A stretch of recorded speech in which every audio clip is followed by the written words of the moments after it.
नमस्कार, हिमाचल दस्तक में आपका स्वागत है। मैं हूं स्मृति भारद्वाज। पेश है आज दिन भर की प्रमुख खबरें। लोकसभा में नेता प्रतिपक्ष राहुल गांधी ने हिमाचल प्रदेश की मुख्यमंत्री बाल पौष्टिक आहार योजना की प्रशंसा की है।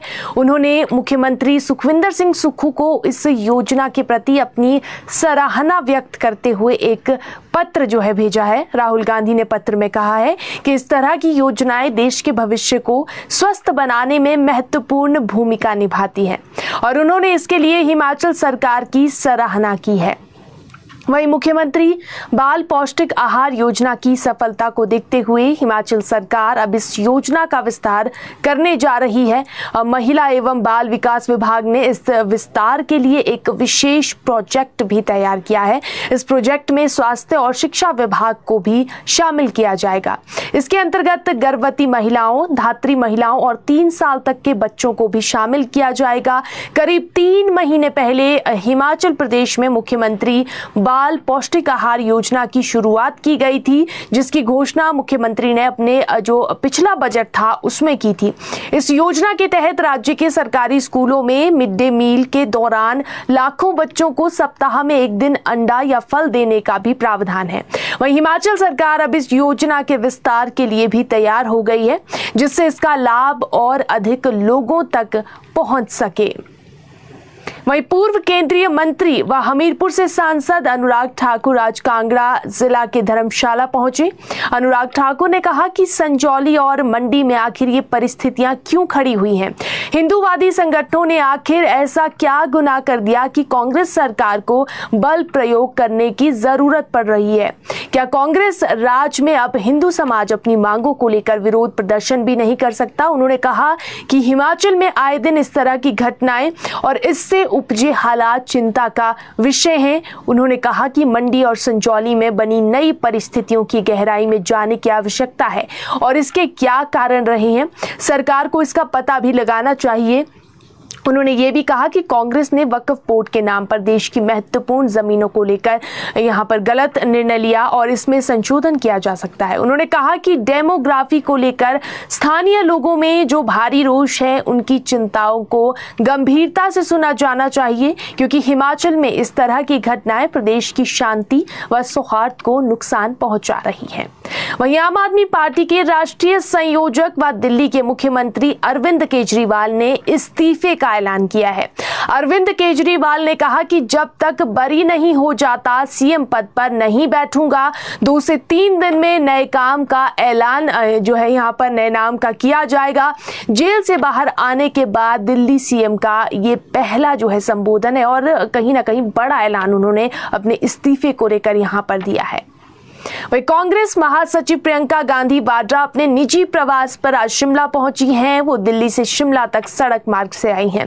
वे सुबह 5 बजे दिल्ली से शिमला के लिए चली और 12:55 पर शिमला के छराबड़ा स्थित अपने आवास पर पहुंची है। वो कितने दिन यहाँ पर रुकेंगी, अभी इसकी जानकारी फिलहाल नहीं है। हरियाणा और जम्मू कश्मीर में जल्द ही चुनाव होने वाले हैं, तो ऐसे में प्रियंका चुनाव में प्रचार के लिए आने वाले दिनों में शामिल हो सकती हैं, लेकिन आज वो शिमला के समीप जो छराबड़ा है वहां पर अपने आवास में ठहरी हुई हैं। शिमला के रामपुर की बधाल पंचायत के शिकारी नाले में देर रात बादल फटने की घटना हुई है, जिसमें फिलहाल किसी प्रकार के कोई जानमाल की सूचना नहीं है, लेकिन कई बीघा सेब के बगीचे इसकी चपेट में आ गए हैं। घटना की सूचना मिलते ही जो प्रशासन की टीम मौके पर पहुंची और नुकसान का आकलन यहाँ पर किया जा रहा है। बादल फटने की घटना शनिवार रात की है। बीती रात 11 बजे ये पेश आई है।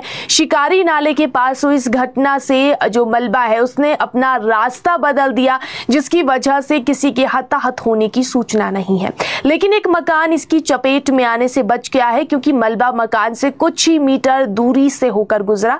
रात में जैसे ही मकान में रह रहे लोगों ने मलबे के आने की आवाज सुनी तो वे भी घर से बाहर निकले और सुरक्षित स्थान की तरफ वो लोग भाग गए। ये मकान देवराज पुत्र अकलू राम का था। जो इसके बाद से शिकारी नाले के आसपास रहने वाले लोग भी दहशत में हैं। हालांकि सेब के बगीचों के अलावा किसी प्रकार का नुकसान नहीं हुआ है। संजौली में मस्जिद के विवाद हिस्से को गिराने की मांग को लेकर पिछले सप्ताह विरोध प्रदर्शन के दौरान हिस्सा के लिए विश्व हिंदू परिषद नेताओं, पूर्व पार्षदों और पंचायत प्रमुख समेत 50 लोगों पर जो है मामला दर्ज किया गया है। इस पर पुलिस का कहना है कि 11 सितंबर को प्रदर्शनकारियों ने सुरक्षा कर्मियों के साथ झड़प की, बैरिकेड तोड़ दिए और पथराव किया, जबकि पुलिस ने उन्हें तितर बितर करने के लिए पानी की बौछारें और लाठियां चलाई। पुलिस और महिलाओं समेत करीब 10 लोग घायल हो गए। भड़काने वाले लोगों के कॉल डिटेल रिकॉर्ड एकत्र किए गए हैं। शिमला के एसपी संजीव कुमार गांधी ने बताया है कि विरोध प्रदर्शन को भड़काने वाले लोगों के कॉल डिटेल रिकॉर्ड एकत्र किए गए हैं और मामले जो है यहां पर दर्ज किए जाएंगे। अधिकारी ने कहा कि सीसीटीवी फुटेज, वीडियो और फोटोग्राफ में लोगों के हाथ में पत्थर लिए हुए होने के सबूत है, जिन्हें ड्यूटी पर तैनात अधिकारियों पर फेंका गया है।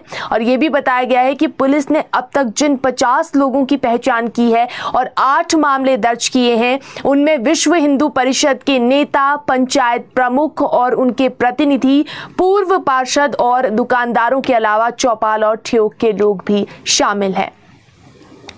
हिमाचल प्रदेश में अगले माह भी 5 को वेतन और 10 तारीख को पेंशन आएगी। ये सिलसिला अभी 3 से 4 महीने तक ऐसे ही चल सकता है। हिमाचल में आर्थिक संकट गहराता जा रहा है। सुक्खू सरकार ने 700 करोड़ रुपए का लोन लिया है, जो कि सरकारी खजाने में आ गया है। वहीं अब सरकार को अक्टूबर महीने यानी कि अगले महीने के लिए वेतन और पेंशन देने की चिंता सताने लगी है, क्योंकि 1 तारीख तक सरकार को वेतन और पेंशन के लिए 2000 करोड़ रुपए चाहिए। हालांकि यहां पर सरकार को भारत सरकार से केंद्रीय करों में अपना 740 करोड़ रुपए का हिस्सा मिल गया है, लेकिन इससे सुखविंदर सरकार की टेंशन कम यहां पर नहीं हुई है।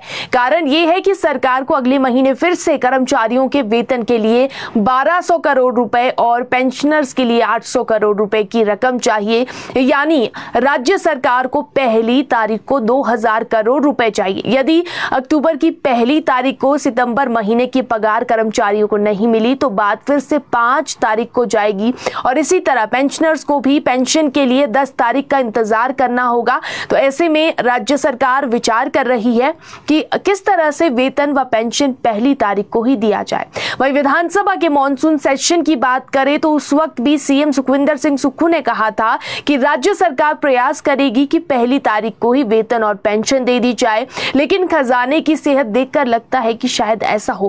वहीं हिमाचल प्रदेश में इस वित्तीय वर्ष में दिसंबर 2024 तक राज्य सरकार की लोन लिमिट 6317 करोड़ रुपए की थी और इसमें से राज्य सरकार ने 700 करोड़ रुपए को मिलाकर कुल 4700 करोड़ रुपए लोन ले लिया है और अब कुल 1617 करोड़ रुपए बचे हैं। तो इस पैसे से दिसंबर तक का समय निकालना होगा। वहीं राज्य को केंद्र से 5 तारीख को रेवेन्यू डेफिसिट ग्रांट जो है वो 520 करोड़ रुपए मिलते हैं और 10 तारीख के करीब केंद्रीय करों में हिस्सेदारी के 740 करोड़ रुपए मिलते हैं।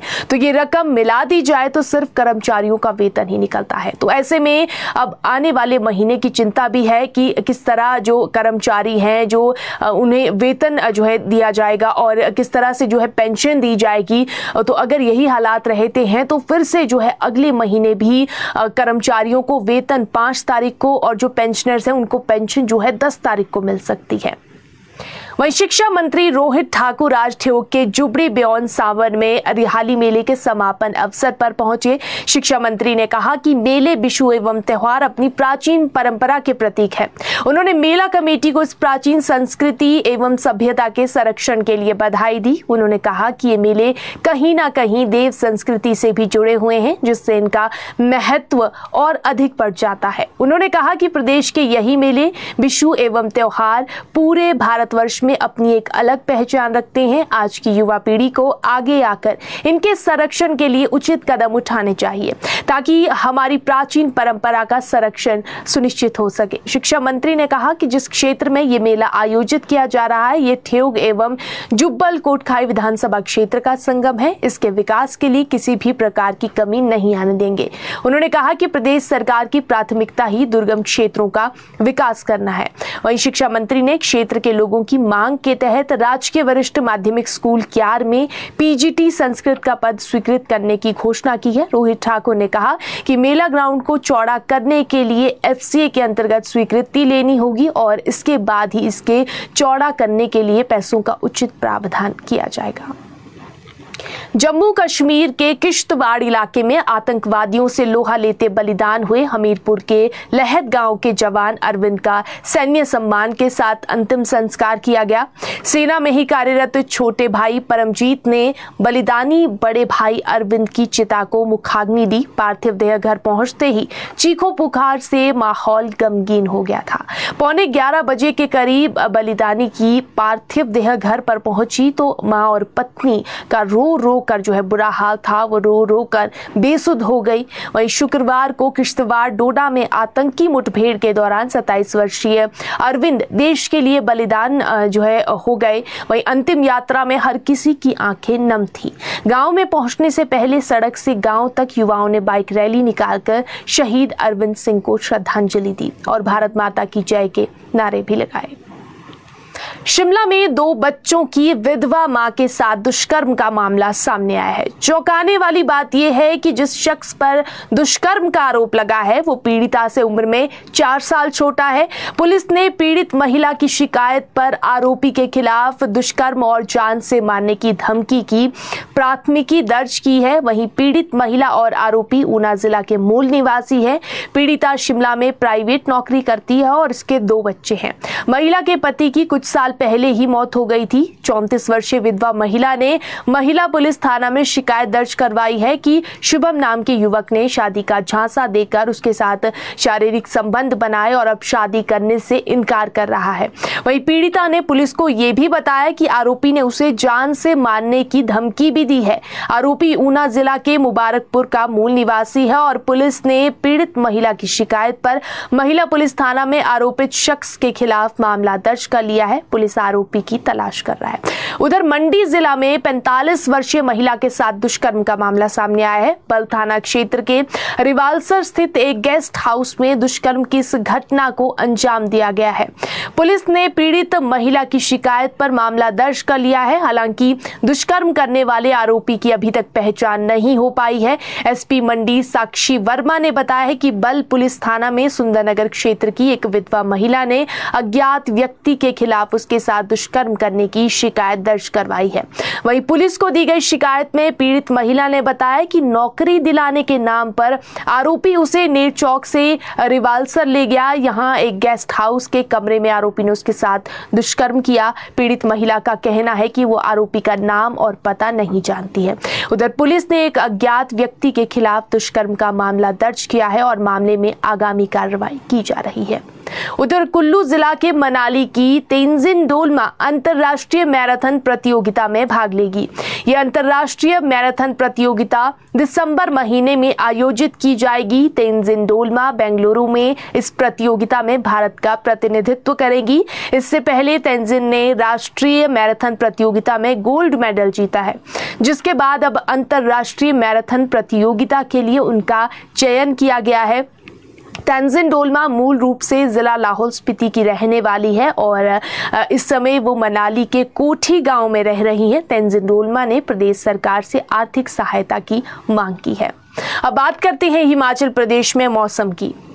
हिमाचल प्रदेश में मौसम फिर करवट बदलेगा। 18 और 19 तारीख को फिर तेज बारिश होगी। इस दौरान हिमाचल प्रदेश के कई जिलों में बारिश की संभावना है। आगामी 2 दिन मॉनसून की रफ्तार धीमी पड़ेगी और जबकि 21 तक मौसम खराब बना रहेगा। और इस बीच 2 दिन ऐसे हैं 18 और 19 तारीख, इन 2 दिनों में फिर तेज बारिश हिमाचल प्रदेश के कई जिलों में रिकॉर्ड की जाएगी। फिलहाल के लिए इतना ही। हिमाचल प्रदेश की तमाम बड़ी खबरों के लिए देखते और पढ़ते रहें हिमाचल दस्तक। नमस्कार।